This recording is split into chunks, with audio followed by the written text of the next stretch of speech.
Hello everyone. ढेर सारी प्यार मोहब्बत के साथ स्वागत करते हैं आपका अपना यूट्यूब चैनल प्यार से पढ़ो में। तो दोस्तों, थंबनेल में देख के आपको पता चल गया होगा कि आज हम लोग इस वीडियो में क्या सीखने वाले हैं। ठीक है ना। सवाल है, निम्नलिखित युग्मों में प्रत्येक के व्यंजकों का गुणन कीजिए। ठीक है, निम्नलिखित युग्मों में प्रत्येक के व्यंजकों का गुणन कीजिए। यह सवाल कक्षा 8 के मैथ के एनसीईआरटी बुक से ली गई है।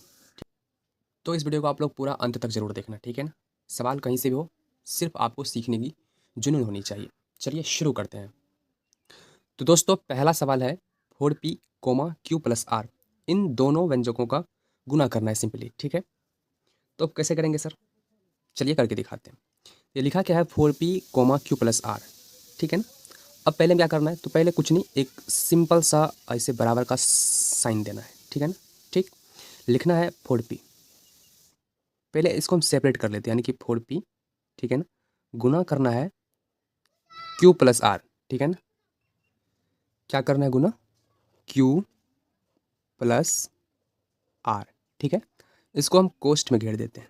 ठीक है ना, ऐसे करके ऐसा करना पड़ता है, इसे हम खुले में नहीं छोड़ सकते। ठीक है ना। 4p into Q plus are, इससे ये पता चलता है कि क्यू प्लस आर में 4p से गुना करना है। ठीक है ना। तो सर अब आगे क्या करेंगे, आगे फिर से एक बराबर का साइन देना है। ठीक है, देखो सबसे पहले हमें 4p का गुना क्यू से करना है, क्योंकि ये पहले लिखा हुआ है क्यू, तो बारी बारी से करना है। पहले हम 4p का गुना क्यू से करेंगे, फिर 4p का गुना आर से करेंगे। ठीक है, तो पहले हम 4p का गुना क्यू से करते हैं। तो 4p गुना क्यू कैसे हो गया, तो होता क्या है कि जब विजातीय रहता है ना, सजातीय एक होता है, एक विजातीय होता है। विजातीय का मतलब अलग अलग है, ठीक है, और सजातीय का मतलब एक ही जात के हैं। ठीक है, विजातीय मतलब अलग अलग जात के हैं। तो देखो, 4 अलग है, पी अलग है, क्यू अलग है, कोई एक जैसा नहीं है। ठीक है ना। तो गुना में कैसे लिखते हैं इसको, जैसे 4p क्यू, तो सिंपली गुना में हम ऐसे लिखते हैं 4p क्यू।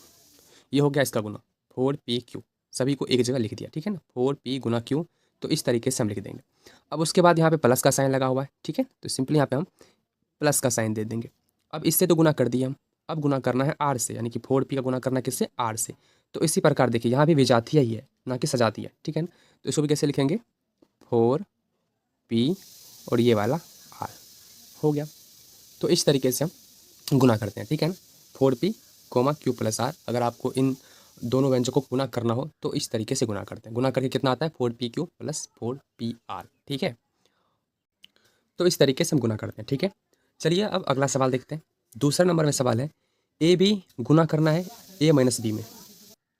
तो ए बी का गुना किससे करना है, ए माइनस बी से। जिस तरीके से मैंने इसको सॉल्व करा, ठीक है ना, इसी प्रकार से भी इसको सॉल्व करना है, कोई अलग चीज़ नहीं है। ठीक है ना। पहले क्या करेंगे, हम पहले ऐसे बराबर का साइन देंगे। ठीक है ना, ए बी लिखेंगे ऐसे, ए बी लिखेंगे। ठीक है ना, गुना का साइन देंगे। ठीक, और ए माइनस बी को कोष्ठ में लिख देंगे, ए माइनस बी को कोष्ठ में लिख देंगे। ठीक है ना। अब फिर क्या करेंगे, फिर से बराबर का साइन देंगे, ए बी का गुना करना है ए के साथ। अब यहाँ पे कुछ सीखने वाली बात है। देखो, इससे पहले वाले सवाल, इसमें जो हमने गुना करा था 4p का गुना था क्यू के साथ, तो कैसे लिखा इसको, 4p क्यू।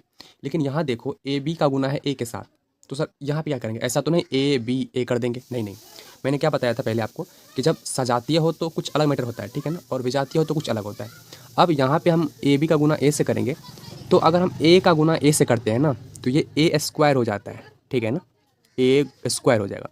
जैसे कि मान लीजिए, मैंने आपको क्या बताया कि जब ए का गुना ए के साथ होता है ना, ये सजातीय होगा, ये भी ए है, ये भी ए है, एक ही कास्ट के हैं, तो इन दोनों का जो गुना होगा तो पावर हो जाता है।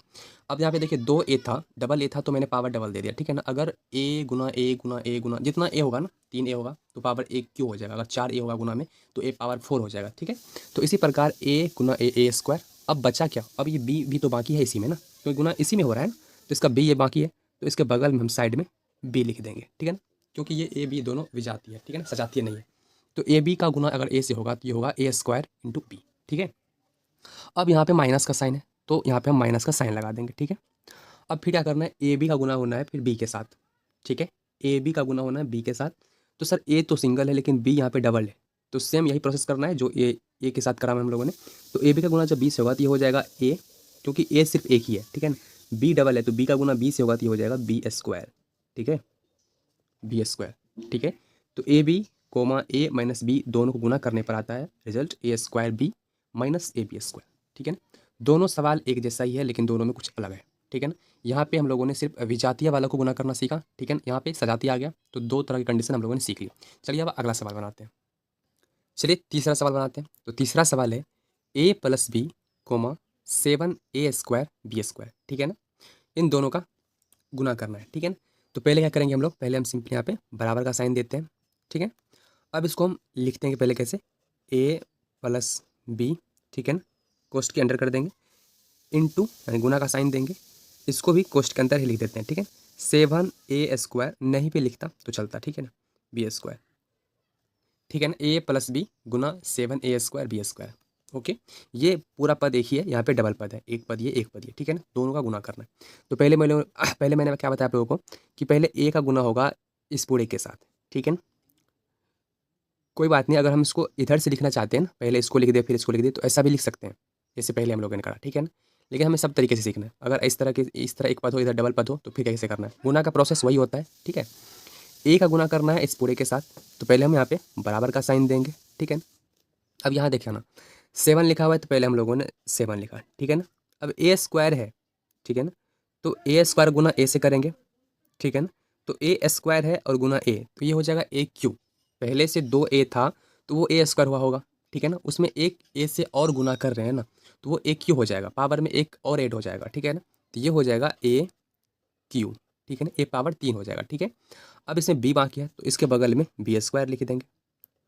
ये इस पद का सिर्फ ए के साथ गुना हुआ है, ठीक है ना। 7a² इंटू b² गुना सिर्फ ए के साथ हुआ है, क्योंकि दोनों में ए था कॉमन, ठीक है ना। तो ए का गुना सिर्फ ए से ही होगा, बाकी जो भी है वो इस तरह से लिख दिया जाएगा, ठीक है ना।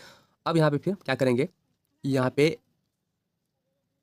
प्लस का साइन देंगे, सॉरी प्लस का साइन देंगे, क्योंकि यहाँ पे प्लस है तो प्लस का साइन देंगे।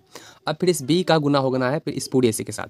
तो फिर यहाँ पे देखियो सर, यहाँ पे ये दोनों बी इसमें भी है इसमें भी है, तो दोनों में कॉमन है, तो पहले हम 7 लिख देंगे, ठीक है ना। a² लिख देंगे, भाई ये तो जैसे है वैसे आ जाएगा, ठीक है ना।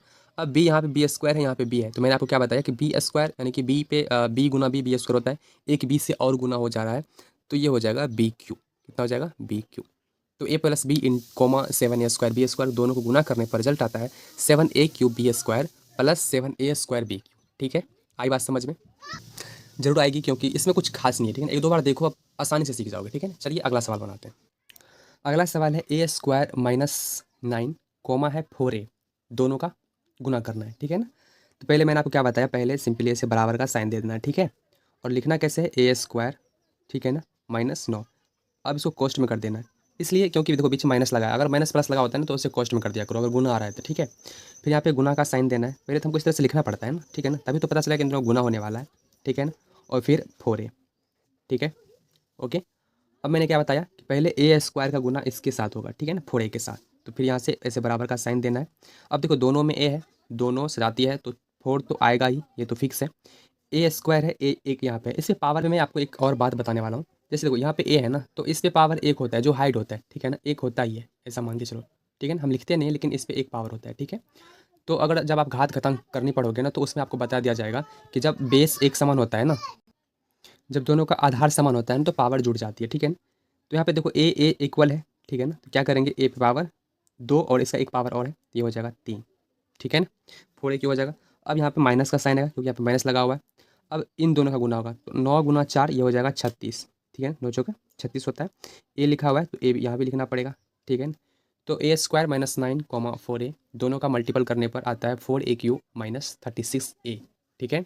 अब एक सवाल इसमें और बाकी है, वो भी बता देते हैं, ठीक है ना। ये सब टाइप के मैंने बता दिया। देखो पहले वाला टाइप में मैंने क्या करा कि 4p पहले एक पद था, उसके बाद डबल पद लिखा हुआ था, 2 टर्म लिखा हुआ था, दोनों को गुना करना था। उसमें क्या था कि दोनों विजातीय था, ठीक है ना। अगले वाले में फिर से पहले एक टर्म लिखा हुआ था, बाद में 2 टर्म था, ठीक है ना, दोनों गुना करने पर उसमें क्या था, सजातीय था।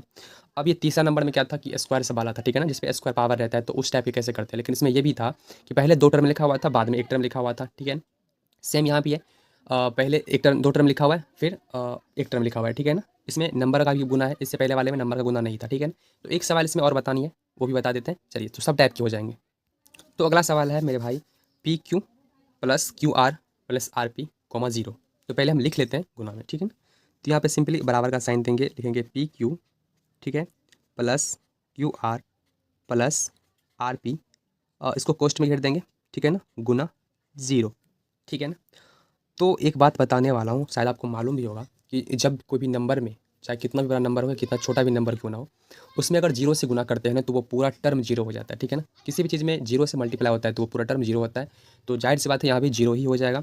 इस पूरे में अगर और कुछ भी रहता, कुछ भी दे दो, 1000 पावर दे दो, उसमें अगर जीरो से गुना हो रहा है तो इसका मतलब ये होने वाला है कि पूरा आंसर वो जीरो ही आएगा, ठीक है ना। यही इसका आंसर हो जाएगा जीरो।